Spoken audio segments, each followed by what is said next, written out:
By the time she told me you shouldn't be in that room, I was one sentence away from going full Chicago in the lobby.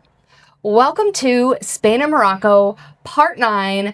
Last week we ended with exiting the taxi. I finally made it to the hotel in Marrakech, and I entered the lobby, and the guy working there was at full on customer service mode, and he's like, "Hey, how you doing?" And like all smiling and happy, which was such a contrast to how I felt.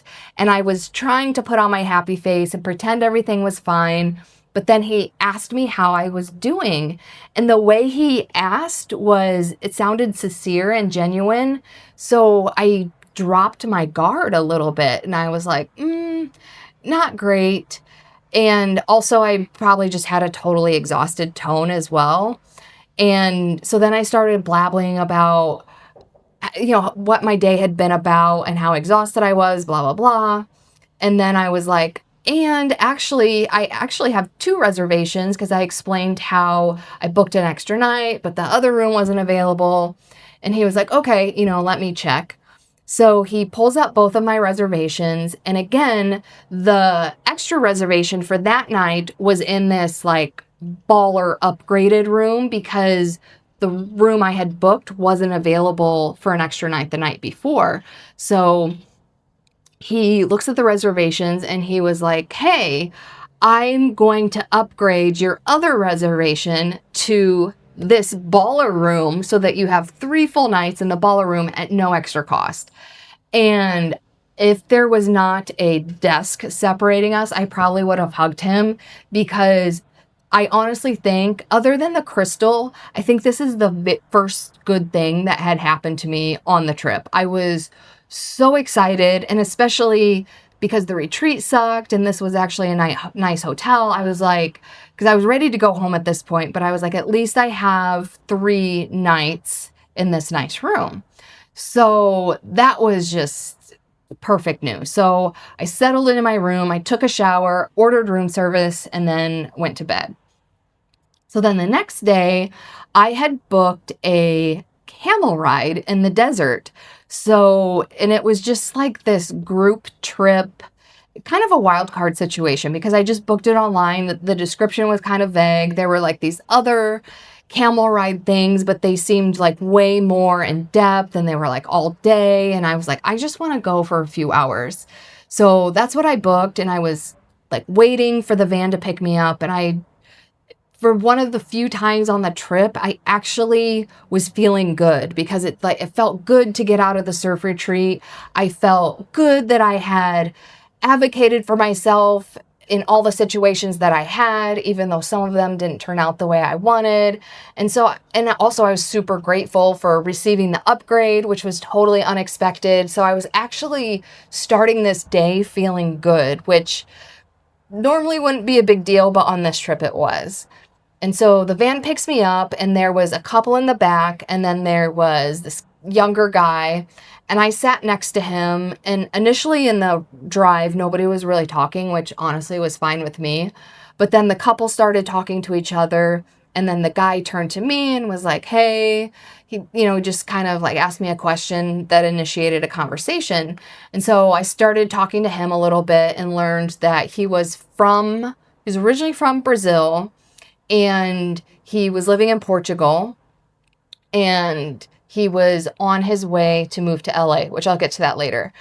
But anyway, we arrive in the desert, and basically we weren't like in the middle of the desert. It was basically just this sanctioned off area where the camel stables were. And then they just had like this groomed property with trees and stuff.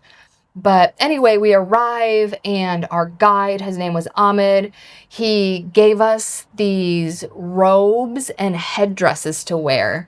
And I was like looking at the camels, because, before we got on them, they were all roped up.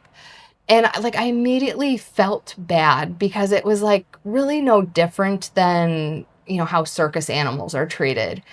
And then with the robes and the headdresses, it just contributed to the whole dog and pony show vibe. So once I got there, I immediately regretted doing it, because it just felt like animal abuse.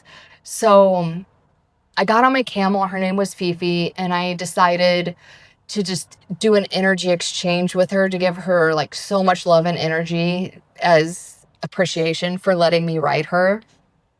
And oh, and the guide was really cool. Like, he took a bunch of pictures before we even got on the camels. As we were on the camel ride, he also took a bunch of pictures. He was also very informative because he told us like about like the history of camels and the history of camels in Morocco. And I remember I had a question and he like went on this like 5-minute super detailed answer. Like, he was just super informative and knowledgeable. So it actually was a cool ride, although I felt bad about riding the camels. But anyway, so we came back and we didn't immediately get in the van. Ahmed and his assistant, who was helping with the camels, they served us tea. And keep in mind, this is like, by this time, it's probably like late morning, like maybe 11 o'clock in the morning. Actually, it was probably like noon by this time. And my point is, it was hot because we're in the desert, like it's midday, the sun is out and blazing. We're wearing robes and they're serving hot tea. So my initial thought was like, I'm not really into this. But they were telling us how great it was. So I was like, I'll just have like a little sip. But the tea was so good. It was like sweet, but not too sweet. And it had like just the perfect blend of mint. And I was like, oh my God, this is so good. And Ahmed was like, oh, you haven't had Moroccan tea yet. I was like, actually, I have. And I told him how I was like in Enswam all week. And like their tea actually kind of sucked, especially compared to this tea. So again, he was like super knowledgeable. So he started explaining to me like the ingredients and also the process. And the process that they use to make it creates a bunch of froth. And we were drinking out of glass cups and he pointed out how frothy our cups were. And he was like, that's what makes it so good. So then I kind of got pissed because I'm like, man, the surf retreat didn't even have like real good Moroccan tea. But anyway, this tea was so good that I had 4 cups. And again, this is hot tea in the hot desert, but it was so good. I'm like, I'm not wasting this moment. So anyway, we get back in the van to take us back to our hotels, and I start talking to this guy more. And again, he's from Brazil, living in Portugal, but he's on his way to LA to move in with this girl who he's calling his girlfriend, but he only met her a few months ago when she was on vacation for a few weeks in Portugal.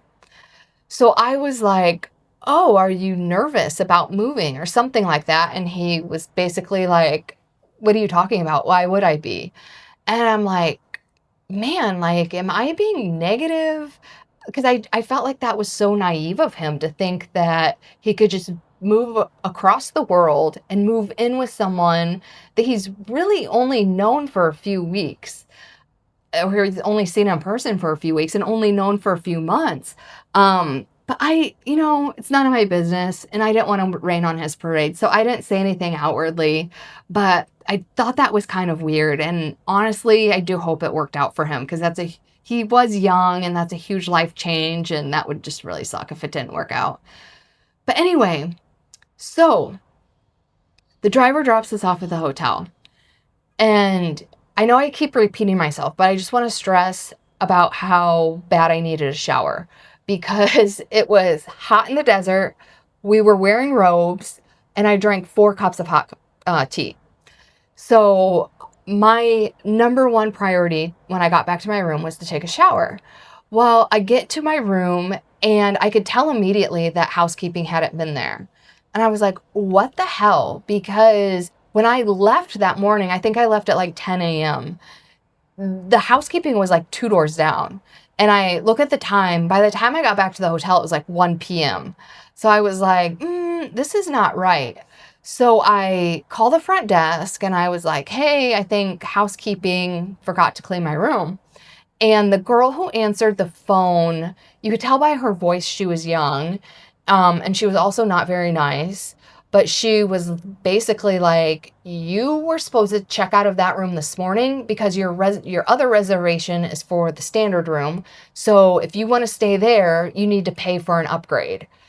And unfortunately, I hadn't regulated my nervous system as well as I should have the day before. So I was like immediately triggered because I was like, this cannot be happening. But I kept calm and I calmly explained to her that the guy had offered me an upgrade, and she didn't give a shit. She was like, well, his shift doesn't start for 2 more hours, so I can talk to him then. And I was like, cool. But until then, can you have housekeeping at least bring me fresh towels so that I can take a shower? And she was like, no, because you shouldn't be in that room. And I was pissed. I slammed down the phone and I just immediately start marching to the lobby. And I was so, when you're angry and you can't even think straight, that's how I was. So it's like I didn't know what I was going to do. I didn't know what I was going to say, but I was like, we are figuring this out now, because no, absolutely not. So I get to the lobby and the only person working was a young girl. So I immediately knew that that was her. And I march up to her station and I was like, hi, I'm Angie, and we are going to figure this out now. So you need to call Emery right now, not 2 hours when he gets here. And she wasn't happy, but she did it. So she called him, and after like a 30-second phone call, she hangs up and she's like, you can stay in that room. I was like, cool, thank you. Can you please send housekeeping? And she was like, yeah, I can call housekeeping. So she makes the call, and I just stood there and watched her to ensure that she was actually calling housekeeping. And she did. And I went back to my room. And even though it got resolved and got resolved quickly, I still just felt gross. Like this whole trip, I don't think I had gone an entire day without something going askew. And by this point, I was just exhausted. Because honestly, after blacking out, everything just felt like even more of a struggle every day after that. And so, and then plus everything was just compounding anyway. And I still had 2 more days in Marrakech, but it felt like an eternity. And I just ended that day wanting to go home so bad. So the lesson in this, the glow tip, is self-advocacy, nervous system safety, and knowing when to hold your ground. So my big lesson was I don't think I had regulated my nervous system enough from the day before, because I was just so eager for the day to be over. I just took a shower, ate, and went to bed. But I really needed to give myself the space and feeling safe in my body to continue on with anything else. And I did not do that, which is why I was so insanely triggered when I talked to that girl. And even though I handled it very well, I I feel like I got triggered way too quickly for what the situation warranted. But I am proud of myself for how I talked to her. I never raised my voice with her. If anything, I just met her energy of just being stern and cold, which honestly, sometimes that's how you have to be when you hold your ground. The other thing, I was just really proud of myself for advocating for myself, because again, all I wanted to do was take a shower, and I needed clean towels to do that. And it's like, we don't have to wait 2 hours for Emery's shift to start. We can solve this right now. And I don't feel like I should have been the person to tell her that. Keep in mind also, this is a 5-star hotel. Usually 5-star hotels in America, at least, will bend over backwards and do anything for you. So it just felt kind of insulting to be treated like crap at a nice hotel. But that's on them, because I would never stay there again.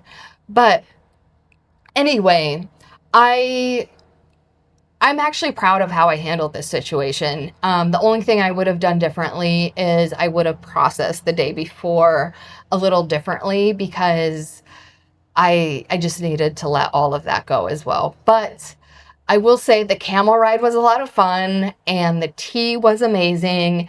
And next week in part 10, I have another little fun adventure and another little scuffle with another hotel employee. So I will see you next week in part 10.